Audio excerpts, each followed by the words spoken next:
એ Rathod મોઢો પલોણ God લે જાવું પેપડું નિવા. ઇતિહાસ શું છે આ ગીતનો તમે જે ગાઓ છો દર વર્ષે, તો એનો ઇતિહાસ એવો છે કે જાલોરના રાજા દિવાળીનો જે તમારા મોરીઠામાં થાય છે બરાબર, તો કેટલા વર્ષથી આ ચાલતી આવતી પરંપરા હોય છે આપણે બતાવશો થોડું? લગભગ મારા જાણવા મુજબ આ 758 વર્ષ ત્યારે થવા. આટલા બધા સરસ મજાના ગીતો લખ્યા દિવાળીના, પણ એમાંથી એક ફેમસ લાઈન જે યુટ્યુબમાં, ફેસબુક અને ઇન્સ્ટાગ્રામમાં બહુ ચાલે છે, આપણા દેશની બહાર એટલે કે વિદેશથી પણ અહીંયા લોકો અશ્વદોડ નિહાળવા માટે આવે છે, એટલી ફેમસ છે. જય માતાજી મિત્રો, તો અત્યારે આપણે દિવાળીનું સોંગ આવી ગયું છે અને આપણી સાથે છે આપણે લેરીસ, જેમનું નામ છે આપણે વનરાજ વામૈયા, અને આપણી સાથે છે લક્ષ્મણસિંહ રાઠોડ, જે આપણું ગામનું ઘરેણું છે, મોરીઠા ગામનું. તો આપણે વનરાજસિંહ વામૈયાને પૂછીશું કે જે આપણે એમને સોંગનું જે ટાઇટલ આપ્યું છે અને બહુ સરસ સોંગ બનાવ્યું છે, તો એમના વિશે પૂછીશું. તો વનરાજસિંહ, આપણે આ સોંગને જે તમે ટાઇટલ આપ્યું બરાબર, તો કેવી રીતે તમે આ સોંગ બનાવ્યું છે એના વિશે થોડી માહિતી આપો ને. પહેલા તો બધાને જય માતાજી.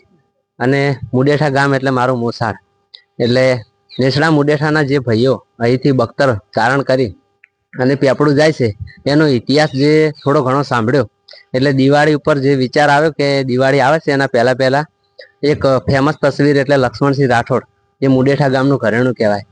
જો આ સોંગ હું તૈયાર કરીને એમને ગવરાવું તો વધારે પાર પડતું વાયરલ થાય, એટલા માટે એમને તૈયાર કરી અને ટાઇટલ આપ્યું છે જાવું પેપડુંની વાત. તો મિત્રો, આપણે વનરાજસિંહ વામૈયા ઘણા બધા ગીતો લખ્યા છે અને લક્ષ્મી રાઠોડે ઘણા બધા આપણે સોંગો પણ ગાયા છે, તો એમને પૂછીશું. તો આપણે લક્ષ્મી રાઠોડ, તમે આપણે જે આપણે સોંગ ગાઓ છો બરાબર, તો કેટલા વર્ષથી તમે ગાતા હો છો આ સોંગ? લગભગ 2020 થી પ્રથમ ગીત મેં બનાવેલું આ દિવાળી જાયણી આવી, અને મારું ગીત બહુ ચાલેલું, લોકોએ મને બહુ સપોર્ટ કરેલો. ત્યારથી મને વિચાર આવ્યો કે આપણે આપણા ગામની જે અમર ગાથા છે ભાઈ બહેનના પ્રેમની, અને જે બખ્તર ધારણ કરીને જાય છે એને અનુરૂપ દર વર્ષે આપણે એક ગીત લાવવું જોઈએ. કારણ કે એક ગામના વ્યક્તિ તરીકે અને એક સિંગર તરીકે મારી ફરજ બને છે કે બીજા ઘણા બધા સિંગરોએ ગીતો ગાય, શૈલેષભાઈ બારોટ છે, વિક્રમસિંહ રાઠોડ છે, પણ મને વિચાર આવ્યો કે આપણે પણ કંઈક કરવું જોઈએ તો આપણી ગાથા ઉજાગર બને. એટલે મેં 2020 થી ગીતો ગાવાનું શરૂ કર્યું, અને આ વર્ષે પણ હું સરસ મજાનું ગીત લઈને આવ્યો છું, અને એનું ટાઇટલ છે જાવું પેપડુંની વાત. તો લક્ષ્મણસિંહ, આપણે આ ગીત બહુ ચાલ્યું છે અને ચાલશે, તો તમને કેવો આપણે લોકોનો પ્રતિસાદ મળી રહ્યો છે? મને લોકોનો બહુ સારો પ્રતિસાદ મળી રહ્યો છે કે દર વર્ષે લોકો મારા ગીતને વધાવે છે, અને આમાં કોઈ વલ્ગારિટી હોતી નથી. આપણા જે કહાની છે એને અનુરૂપ જ ગીત હોય છે, એટલે લોકો મને બહુ સપોર્ટ કરે છે. ગામ લોકો છે, બીજા ગામના લોકો, બીજા ઘણા બધા લોકો મને સપોર્ટ કરે છે, અને મારું ગીત દર વર્ષે ચાલે છે. એવું નહીં કે આ એક જ વખત ચાલે છે, દર વર્ષે મારું ગીત ચાલે જ છે, અને લોકો બહુ મને સપોર્ટ કરે છે. તો આપણે થોડું હવે વનરાજસિંહ વામૈયાને પૂછીશું. તો વનરાજસિંહ, આપણે તમે જે આપણે જાવું પેપડુંની વાત, એના સિવાય આપણે તમે દિવાળી વિશે કેટલા સોંગો લખે થોડું જણાવશો? દિવાળી વિશે તો ઘણાય સોંગો લખ્યા છે બધા કલાકારોના, પણ જે મુડેઠાની વાત કરું તો પ્રથમ ગીત મહેમાન આવજો મુડેઠાના મેળે, પછી 12 મણનું બખ્તર, અને આ જાવું પેપડુંની વાત, એવા ઘણા ગીતો છે મુડેઠાના. તો અત્યારે જે તમારે જે 2024 તમે ગીત બનાવ્યું હતું બરાબર, તે પણ બહુ સારું ચાલ્યું છે, અને આ સોંગ પણ બહુ સારું ચાલશે. તો દર્શક મિત્રો, આપણે હવે લક્ષ્મણસિંહને રિક્વેસ્ટ કરીશું કે જે આપણે જાવું પેપડુંની વાત એ આપણે 2 લાઈનો થોડી આપણને સંભળાવે. તો લક્ષ્મણસિંહ, થોડા આપણે 2 લાઈનો સંભળાવો ને. ખૂબ ખૂબ આભાર જે રાઠોડ, તમારો સરસ મજાનું ગીત છે, યુટ્યુબમાં રિલીઝ પણ થઈ ચૂક્યું છે, છતાં જે રાઠોડનો આગ્રહ છે કે 2 લાઈન સંભળાવો તો ચાહક મિત્રો માટે. એ રાઠોડ મોઢો પલોણ ગોડ લે જાવું પેપડુંની વાત. એ રાઠોડ મોઢો પલોણ ગોડ લે જાવું પેપડુંની વાત. એ હળવા હાકો ગોડ લાને જાવું લો બેણની વાત. એ રાઠોડ મોઢો પલોણ ગોડ લે જાવું નકળંગ ને પાટ. આવા સરસ મજાના શબ્દો છે, આપ સર્વેને નિહાળવા માટે વિનંતી.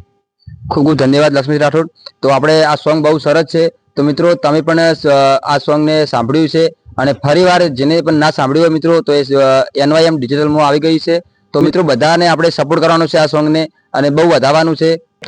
તો લક્ષ્મણસિંહ, તમે આપણે ઘણા બધા સોંગ ગાયા છે આપણે દિવાળી વિશે, અને તમને જે પણ પસંદ સોંગ હોય તો એની 2 લાઈનો થોડી સંભળાવશો? ગીતો તો મેં ઘણા બધા દિવાળીના ગાયા છે, અશ્વદોડના એટલે કે બખ્તરના, ભાઈબીજના ગાયા છે, પણ મને ગમતું ગીત છે આ દિવાળી જાયણી આવી. એમાં મને મેં જાતે જ લખ્યું હતું, અને વનરાજસિંહ પણ મને એમાં સપોર્ટ કર્યો હતો, તો એની 2 લાઈન તમને સંભળાવું. એ આજ દિવાળી જાયણી આઈ, હરખ ને ઉમંગ રે લાઈ. આજ દિવાળી જાયણી આઈ રખને ઉમંગ રે લાઈ હઉને રોમે રોમ રે રાઠોડ મારા અરે હઉને રોમે રોમ રે મોનવીઓ મારા. તો લક્ષ્મણસિંહ એના છે બીજું પણ સોંગ હોય બરાબર દિવાળી વિશે, તો એની પણ બે લાઈનો સંભળાવી શકશો? એક બીજું પણ ગીત છે, એ પણ સરસ મહેમાનો માટે ગીત લખ્યું હતું વનરાજસિંહે, એની બે લાઈન તમને સંભળાવું. ઓ આઈ દિવાળી ને મુડેઠામાં મેળો નેહડા પેપળું મો ભરાશે રે મેળો આવજો વેલા મેમોનો પડતા ના મોડા આવજો વેલા મેમોનો. આ પણ એક સરસ મજાનું ગીત હતું જે વનરાજસિંહ બામૈયાએ લખ્યું. તો ખૂબ ખૂબ ધન્યવાદ લક્ષ્મણસિંહ રાઠોડ. તો આપણે હવે વનરાજસિંહને પૂછીશું. તો વનરાજસિંહ, તમે આટલા બધા ગીતો લખ્યા બરાબર આપણે દિવાળી વિશે, તો આપણે સૌથી સારું સોંગ એટલે કે બહુ વાયરલ થયું હોય તો એ થોડું આપણે ટાઇટલ જણાવશો? આટલા બધા સરસ મજાના ગીતો લખ્યા દિવાળીના, પણ એમાંથી એક ફેમસ લાઈન જે યુટ્યુબમાં, ફેસબુક અને ઇન્સ્ટાગ્રામમાં બહુ ચાલે છે, ઘણા બધા વ્યૂ આવ્યા એ રીલમાં, જે લાઈન છે આપણા લક્ષ્મણસિંહ રાઠોડના મોઢે સાંભળશું, બારમણનું બખ્તર. તો મિત્રો આપણે વનરાજસિંહે કીધું કે એ લાઈનો બહુ ફેમસ છે, તો આપણે લક્ષ્મણસિંહ રાઠોડને રિક્વેસ્ટ કરીશું તેઓ આપણે થોડું બે લાઈનો સંભળાવે. આટલા બધા ગીતો કર્યા, એમાં મારી એક ફેમસ લાઈન બહુ જ એમાં રીલ બન્યા ફેસબુકમાં, યુટ્યુબમાં અને ઇન્સ્ટાગ્રામમાં બહુ ચાલીને લોકોએ બહુ વધાવી છે અને બહુ સ્ટોરી સ્ટેટસ ચડાવે છે. જ્યારે પણ દિવાળીનો તહેવાર આવે તો લોકો એ સ્ટોરી અને સ્ટેટસ ચડાવે છે. એની એક વાયરલ લાઈન છે, હું વનરાજસિંહે કીધું એ તમને સંભળાવું. એ બારમણનું બખ્તર અને ત્રિશુડીયો બાલો કોલની બાવા ચુંદડી લઈ રણ બંકા રાઠોડ હાલો. એ બારમણનું બખ્તર અને ત્રિશુડીયો બાલો કોલની બાવા ચુંદડી લઈ રણ બંકા રાઠોડ હાલો. આવી લાઈન હતી. તો ખૂબ ખૂબ ધન્યવાદ લક્ષ્મણસિંહ રાઠોડ, અને આ પણ બહુ સરસ સોંગ તમે ગાયું હતું. તો લક્ષ્મણસિંહ રાઠોડ, આપણે જે તમે નેસડા મુડેઠા અને પેપળું વિશે જે આપણે શું ઇતિહાસ છે આપણે, તો થોડું એના વિશે જણાવો, કેમ કે તમે ઘણા બધા સોંગ ગાયા છે, તો આપણે થોડા એના વિશે જણાવો. આપણે જય માતાજી. બાપુએ કીધું એસે રાઠોડે કે ઇતિહાસ શું છે આ ગીતનો તમે જે ગાઓ છો દર વર્ષે, તો એનો ઇતિહાસ એવો છે કે જાલોરના રાજા ની સ્વરૂપાની દીકરી ચોથબાઈ હતા. એમને જ્યારે મોગલોએ આક્રમણ કર્યું ત્યારે એમને પોતાની દીકરીની ઇજ્જત બચાવવા માટે એક નાથ બાવાને નકળંગ ભગવાનનો પાઠ અને બેનને સોંપી દીધા કે આમના રક્ષણ કરવાની જવાબદારી તમારી છે. પછી નાથ બાપજી જે છે એ લાખણી તાલુકાના પેપળું મુકામે આવેલા અને ત્યાં રોકાયા, અને ત્યાં આવીને એમને ચોથબા જ્યારે ઉંમર લાયક થયા ત્યારે એમના લગ્નની વાત આવી. તો હવે એમને સગો ભાઈ નહોતો, તો આ બાપજીને ખબર પડી કે આજુબાજુમાં નેસડા મુડેઠામાં રાઠોડ ક્ષત્રિય ભાઈઓ વસે છે. તો એમને એ વખતે રાઠોડોને આમંત્રિત કર્યા કે તમે બેનની ચુંદડી લઈને આવો, અને એ વખતેથી ધર્મના ભાઈ બનાવ્યા.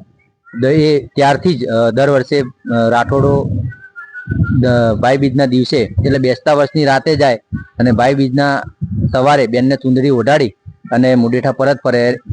અહીંથી સ્વ શણગારી અને પોતાના બખ્તર ધારણ કરી અને પેપળું મુકામે જાય, ત્યાં એમના વધામણા થાય, ત્યાં બખ્તરને ઉતારો આપવામાં આવે, ત્યાં રાતવાસો કરી બેનને ચુંદડી ઓઢાડવાનો કોલ આપી અને સવારે મુડેઠા પરત આવી અને મોટી અશ્વદોડ થાય. આ છે ઇતિહાસ. તો આપણે લક્ષ્મણસિંહ થોડું જણાવશો કે આપણે ચોથબાઈ કોની દીકરી હતા અને યુદ્ધ કોની સાથે થયું હતું, એ બધું જણાવશો ને? ચોથબાઈ એ ચાલોરના રાજા વિરમસિંહ ચૌહાણની દીકરી હતા, અને જ્યારે અલાઉદ્દીન ખિલજીએ એમના રાજ્ય ઉપર આક્રમણ કર્યું એ વખતની આ કહાની છે. એ વખતે ચોથબાને અને નાથ બાપજીને પોતે છુપા રસ્તેથી એમની બચાવવા માટે મોકલી દીધા હતા. તો કેટલા વર્ષથી આ ચાલતી આવતી પરંપરા હોય છે, આપણે બતાવશો થોડું? લગભગ મારા જાણવા મુજબ આ 758 વર્ષ ત્યારે થવા આવ્યા છે. 758 વર્ષથી આ પરંપરા ચાલુ છે.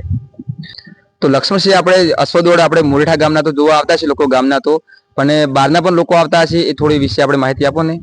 ગામના લોકો તો બધા આવતા જ હોય છે. કોઈ છોકરું અહીંયા નિહાળવા માટે આવે છે, પણ આજુબાજુના ગામોના લોકો, આપણે બીજા રાજ્યના લોકો અને આપણા દેશની બહાર એટલે કે વિદેશથી પણ અહીંયા લોકો અશ્વદોડ નિહાળવા માટે આવે છે. એટલી ફેમસ છે, એટલે પ્રખ્યાત છે આપણી આ અશ્વદોડ મુડેઠા. તો ખૂબ ખૂબ ધન્યવાદ વનરાજસિંહ વામૈયા અને લક્ષ્મણસિંહ રાઠોડ.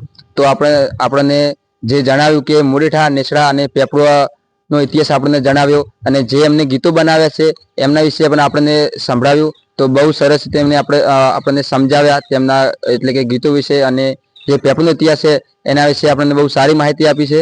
તો તમે આ ગીતને આપણે સપોર્ટ બહુ કરજો, જેથી એમને આગળ પણ ગીતોના પ્રેરણા મળે બનાવવાની. તો મિત્રો આ વિડીયોને બહુ શેર કરજો. જય માતાજી.